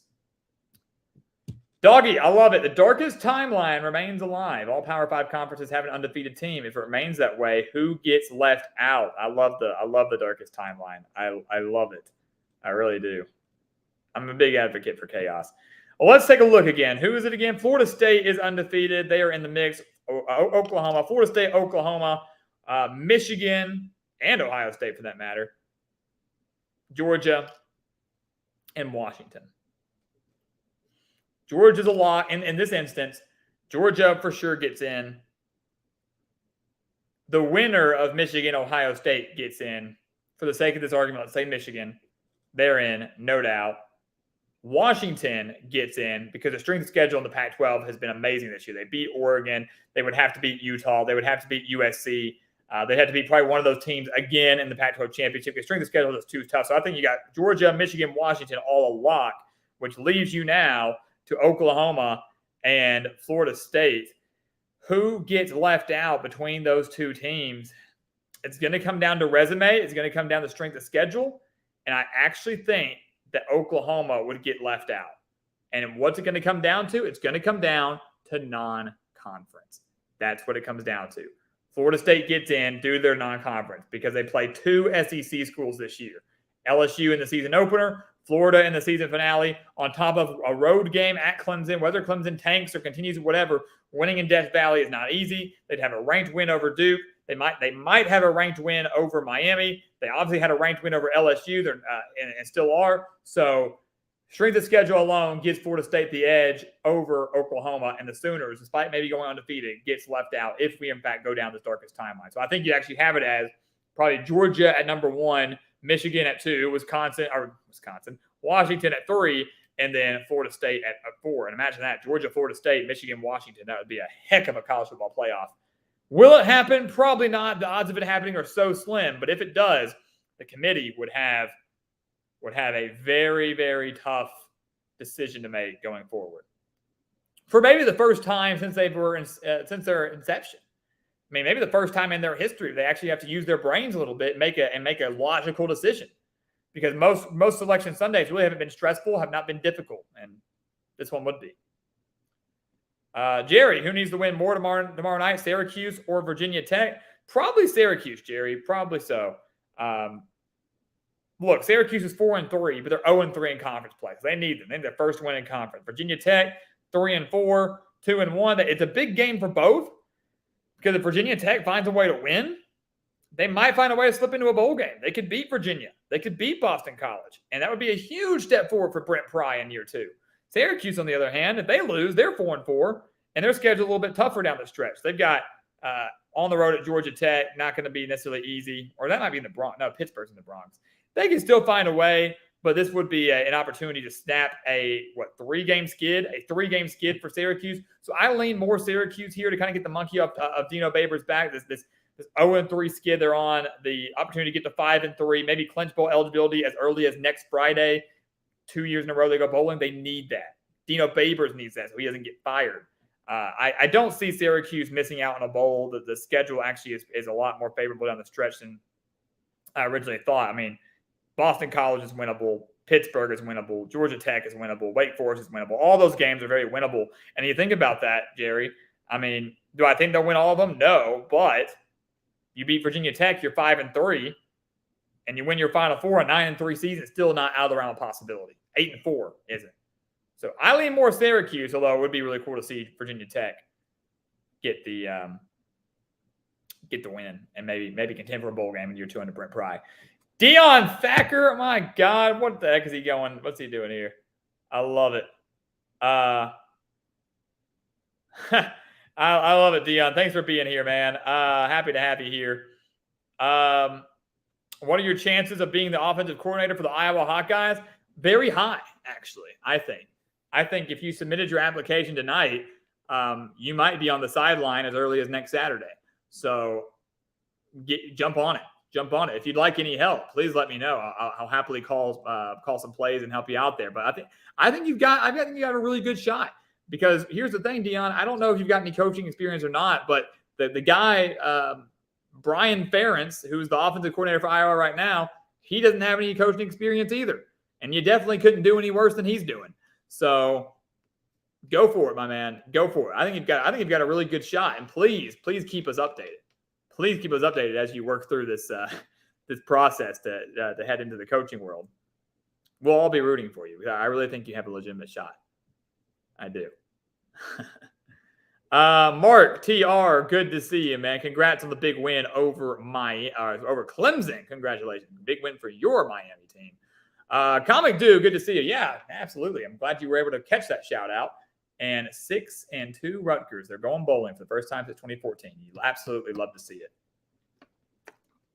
Absolutely love to see it. Very, very pumped for them, man. I am very, very excited for them. Let's see.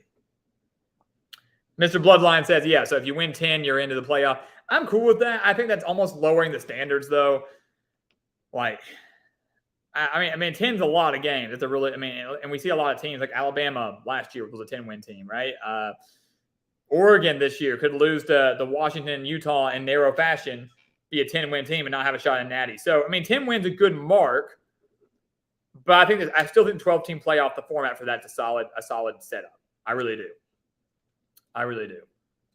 I think taking taking all of the top 5 Power 5 champions or top 4, since we won't have all 5 conferences, doing that with the highest ranked group of 5 team. And then, because here's the thing, if you do that, you're going to win 10, you're in. That's not an easy feat, but you could have a handful of group of 5 teams in there. And I'm not against that, but winning 10 games in the MAC is not as impressive as winning 10 games in the SEC. So that's something you'd have to keep in mind as well. Winning 10 games like Liberty might do this year. Liberty's playing good ball, but we knew going into the year, Liberty had a shot to go 10-2, 11-1, undefeated because of how weak their schedule was in a very bad Conference USA. And they're currently up 21-10 on the road against Western Kentucky. So I don't necessarily agree with that format entirely, but I'm sure there could be some sort of caveat to that, because I do think more teams, the better. More deserving teams, the better, for sure. Wheelbarrow them into the league. Where is old Wheelbarrow now? I'd love to know. It's been a while since we've heard from him. Appreciate you, Dion. Good to see you, man. Hope you're doing well down in, what would I call that? Central America? Caribbean? You're living the life. I'm a little jealous. But stay safe during that hurricane, too. Chris Wilson, Arkansas is garbage. If you're just now figuring that out, I'm sorry, man. If you're just now figuring out that Arkansas is garbage, it's unfortunate. They are hot garbage, and will be, and unfortunately will be until someone in the higher up, until the administration office chooses to pay a lot of money to get a winner into Fayetteville.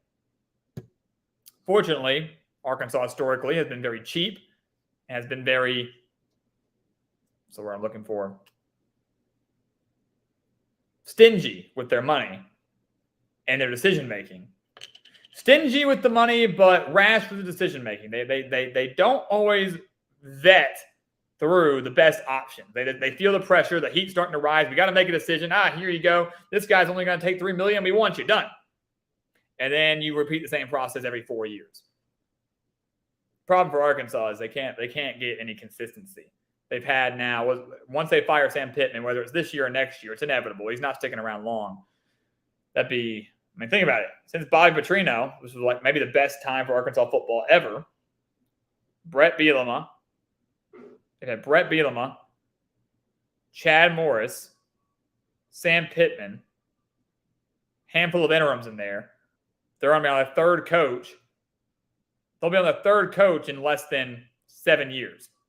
That's bad. That's really, really bad. So, hate to see it. Hate to see it. Gideon, one with Wilcox keeps him above water. Yeah, I mean, the quarterback play has definitely gotten better for Cal. That was something that they struggled with for years, right? It was like the offense would be decent. They just had a quarterback. They hadn't had a decent quarterback since Jared Goff. So it was like, I mean, when you think about that, it's like Aaron Rodgers went through a really, really rough stretch of quarterback play, Jared Goff, and now they've had a lot of a poor period of quarterback play. So the defense is, you're right, defense going up against these electric offenses in the Pac-12 is very difficult, no doubt about it. But eventually, if this was like his second or third year, I'd say give him more time. But he's like in year 7 or 8. Like eventually, you gotta draw the line somewhere, you know. So, good question though. I really enjoyed that one. That was a very good question. And Gideon, if you don't mind me asking, you said your family goes to Berkeley. Did you go to Berkeley as well? Are you from the California area? I know you're abroad now in Germany, but like, what's the connection? How did you get to is there a California connection? Were you a Berkeley guy? Were you a Berkeley grad? I'd love to know, genuinely. But very good there. Last few questions we wrap up this stream tonight. Again, thank you guys for the calls. Thank you for the discussion, and thank you for bearing with us on a bit of a shorter stream tonight as we were trying to fight through that traffic to rush back. Literally came in, threw our bags down. I wish you could see them. It's a junkyard in my apartment right now, but to get here in time to do this stream with you guys. And next Tuesday we'll be on time. You can guarantee you that with the playoff show. Do I think the Michigan State coaching job has some value from the tunnel to Mel Tucker being gone? Jumbotron, no, it's not very good. And it's got value because I think people look and say you can win at Michigan State. Mark D'Antonio won consistently at Michigan State, had them in the college football playoff back in 2015. So I think that's something But like you said, you've got a lot of bad things happening within the program right now. You're now in a conference you have been in a conference with Ohio State, having to recruit now against Michigan, who maybe by the time this time next year could have a national championship under their belt, which hurts you in recruiting. Your little brother in your own state. And then you're going to be recruiting in a conference along with Oregon, Washington, USC, and UCLA. Massive brands, massive teams. Maybe a playoff team out of that mix with Washington and Oregon maybe finding their way in this year. So why, do you want to take on that job? Do you want to take on a rebuilding process with a dumpster fire of a program, a dumpster fire of an administration with everything that's now coming to the conference you're going to be competing in? I agree. There's not much value there. Someone will take it. But Michigan State thinking that they're maybe going to go get some massive big name hire to come back and coach them, probably not. Michigan State's probably going to have to depend on an up-and-comer, a coordinator, a younger coach at the group of 5 level that's looking to take that leap just to have that opportunity. It might not be a name that gets everybody excited. It's going to be a situation where they're going to have to hire someone and then be patient, which, as we all know in the world of college football, all of us are guilty. No one likes being patient. We all want wins, and we want them now. We want instant gratification. And unfortunately, we're not always going to get that in college football, as frustrating as that is. Mark, what's up with Cade calling his own play at 4th down in overtime? Yeah, I don't know what that was about. That was a really bad look that he did that with the Tigers. I don't know if he thought that he could do that. If he saw something in the defense and chose to call the audible, maybe that's something they gave him access to do. I don't know, but it is a bad look for sure.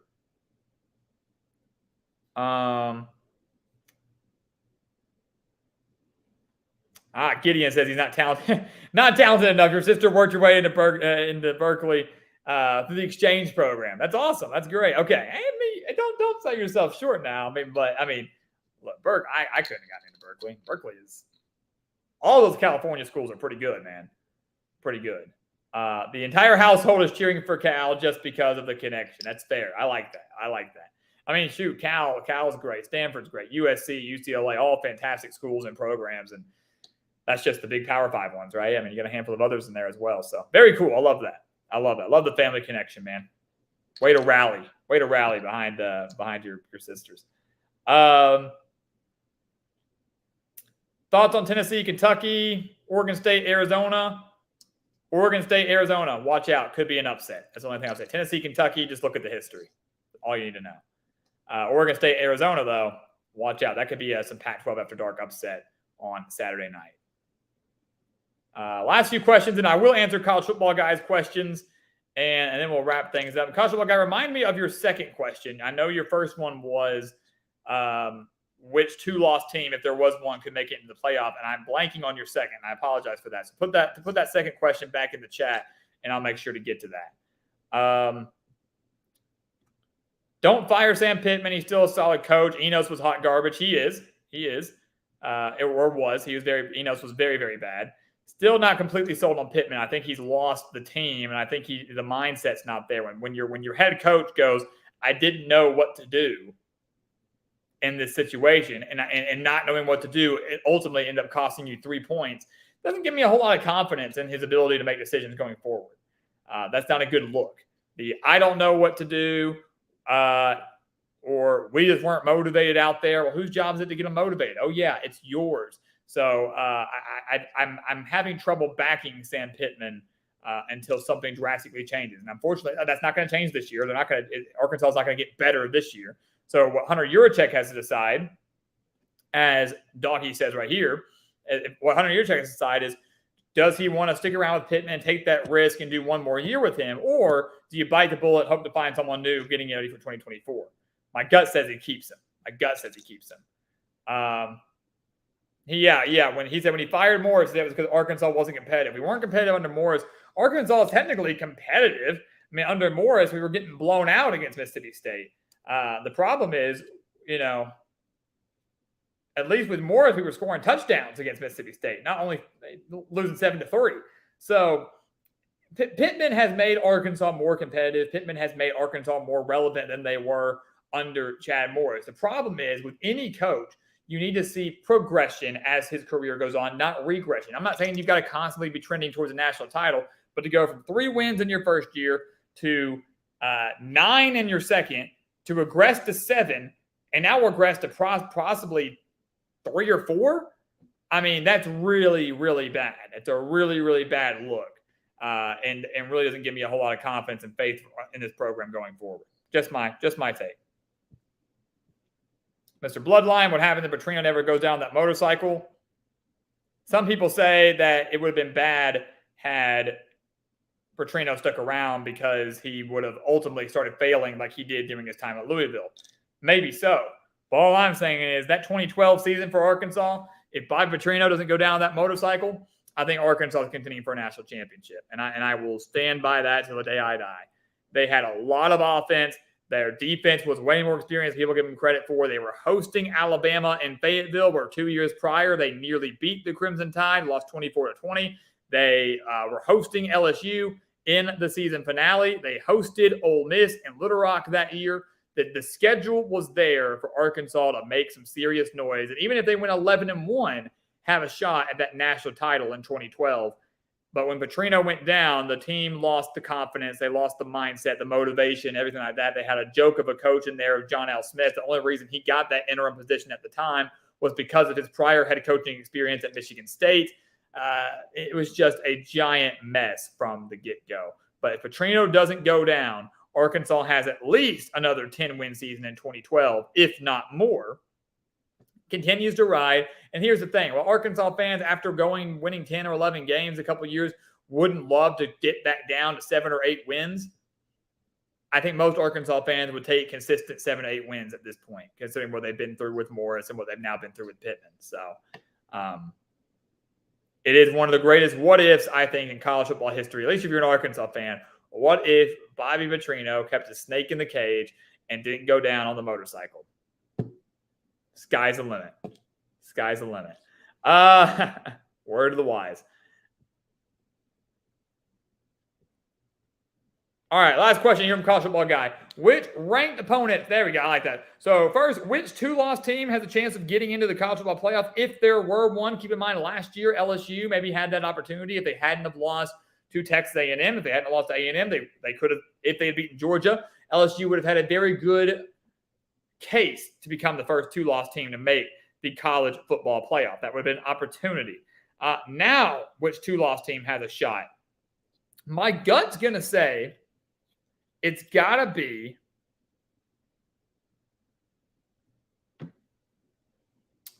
man. I mean, here's the problem. Penn State's a heck of a program. They've already got a loss. It's lost to Ohio State. If they were to lose to Michigan, the strength of schedule is not good enough to make their case. They would lose both of the big games. So it's not going to be Penn State. Michigan's not going to lose 2 games. Ohio State, to me, is not going to lose 2 games. In the Big 12, Texas, if they were to lose another game, they would be out. That'd be 2 losses. Oklahoma, strength of schedule, if they were to drop 2, would not be good enough. Florida State, you can make the argument, but I don't see them losing. Honestly, I would maybe lean towards – I think you have to lean towards a team in the Pac-12, man. I think a 2-loss team of getting in, it would have to be a team out of the Pac-12, whether that's Utah or Oregon. Like, make the case for both, right? Take a look at Oregon. Oregon is 6-1. Let's say they lose to Utah by like 3. One possession. Say it's 7. They lose to Utah by a touchdown. Their 2 losses are on the road to Washington and Utah by 10 combined points, average of 5. They then beat California. They then beat USC convincingly. USC still ranked, let's say. And they beat Oregon State convincingly. Let's say Oregon State's top 10, top 15. They've got a good resume. Only 2 road losses, very close road losses to good teams. And if Oregon somehow found a way to slip back into the Pac-12 championship game because of people losing or whatever, and they won that over revenge over Washington or whatever, you could make the case for Oregon. I think you can make the same case for Utah as a 2-loss team. They are 6-1 as well. Let's say they beat Oregon. They're 7-1. They jump into the top 5. But let's say they lose to Washington on the road. It's very feasible. So now they've got a 10-2 Utah team that's only lost to Washington and only lost to Oregon State. Both very good teams, also both on the road. You could make that case that maybe Utah deserves a shot. But the key for both those, man, if you want that 2-loss team to get in, they've got to win their conference championship. So that's going to require some more craziness throughout the Pac-12 for a 2-loss team to get into the Pac-12 championship. Utah did it last year. Utah had over 2 losses, went and played USC, took them out of the playoff, won it, went to the Rose Bowl. It could happen. 100% could happen. And I think those are your 2 best bets, Oregon and Utah. And so we'll find out who that could be by the end of the Saturday. Both of them keep their hopes alive for everything with the game of the week, Oregon, Utah tomorrow night. Prediction comes out tomorrow, game on Saturday. And then your second part of your question, which ranked opponents have the best chance of getting upset against unranked opponents? I love that question. I really do. A lot of potential upsets on the docket, and I love it. Kansas could pull off the upset against Oklahoma. Oklahoma needs to be mindful. Barely survived UCF in Norman. Kansas' offense can win. They can win against Oklahoma. The running game is very, very dangerous. So that's a potential upset there. Do not sleep on Florida against Georgia. Florida has kind of exceeded my expectations this year, and Georgia has not always looked the part. They didn't look great against Auburn. They didn't look great against Vanderbilt, who Florida also crushed. So I think that game in Jacksonville on Saturday night could be a little bit closer than people think. So watch out for that. How crazy would it be to see the number 1 team in the country go down 3-4 days before the playoff committee is set to release their first set of rankings? Talk about chaos. I love that one as a possibility. Looking through California over USC. That could be a potential upset as well. USC reeling. What do they have to play for? Is Caleb Williams going to be in the right mindset? California, desperation mode. Offense significantly better than it's been in the past, averaging 30 points per game. They can hang with USC. Could see an upset there. And then Arizona over Oregon State. We mentioned that earlier. That is a very, very dangerous upset. All you got to do is look at the spread for that game. Oregon State's the number 11 team in the country. And yet they're only 3.5-point favorites against the Wildcats, who, again, probably should be 6-1 right now with an extra win over Mississippi State and an extra win over USC. They were 6-1 with those wins. Arizona would be in the top 20, probably top 15. So Handful of games there. Watch out for Arizona to be an upset. Watch out for California to maybe be an upset. Watch out for Florida. Watch out for Kansas. Those would be my top 4. The beauty of this, guys, with college football is this, right? When we have weeks like this, and it's my parting words of wisdom to you, when we have weeks like this, like we have in week 9, all right, you look at it and you go, man, it's kind of a lackluster weekend. Only 2 ranked versus ranked matchups. Might not be as good of a college football weekend. Those are the weeks that are the craziest. You're guaranteed 2 ranked teams will lose. Oregon, Utah, Louisville, Duke. 2 of those teams will lose. But you will see a handful of other upsets that we do not see coming. The lackluster weekends are typically the ones that provide the most chaos, more so than the weekends that have 6 or 7 ranked versus ranked matchups. And that is the beauty of college football, and that is the beauty of week 9. It's going to be a heck of a weekend, guys. As always, we're going to have you covered every step of the way. We got our 2 ranked versus ranked prediction videos coming out starting on Wednesday, one tomorrow, Oregon, Utah. The other one coming out on Thursday. Probably going to be off on Friday and Saturday. Back with the recap on Sunday, recapping week 9. And then we will be back for the live stream next Tuesday. Remember, 6 o'clock p.m. Central Time. We'll post about it. We'll make sure you remember, follow us on Twitter if you haven't already to get those updates there as well. But 6 o'clock, if you're going to be watching the selection show, the playoff ranking show, watch it on your TV. Be here on YouTube also to get our live reaction, our initial analysis, along with College Football's Encyclopedia's initial reaction as well. It's going to be a great show. We're anxious to get your calls, anxious to get your takes for a massive, massive day of college football to follow a massive, massive weekend of college football. So with that being said, guys, I want to thank you all so much. Thank you for your patience tonight. Thank you all for being here. Another fantastic live stream here at the Gridiron Expert from C. Glassman, Doggy, college football guy. I hope you like those answers. Our man Gideon, good to see you again. Mr. Bloodline, Comic Dude, DM, who wasn't with us tonight, but we always appreciate DM and his support. Mark TR, Lafayette, love it. Chris Wilson, Dion Thacker, Robert, Fernando with the super chat. Thank you for that. Flo, my man Mitch, my man Tavis, Eddie, Scotty B, Neo, Kramer, Highlights, Clement, and everybody else I may have missed tonight. Apologies, can't always remember everybody's name. Mike Myrick, Alec Brown, thank you for those kind words earlier. Max Todd, we appreciate every single one of you. Thank you guys all so much again for all of your support. Videos coming out tomorrow. You guys know the drill. We'll see you next time, next Tuesday, right here on the Gridiron Expert. Have a great night, everybody. We'll see you next week.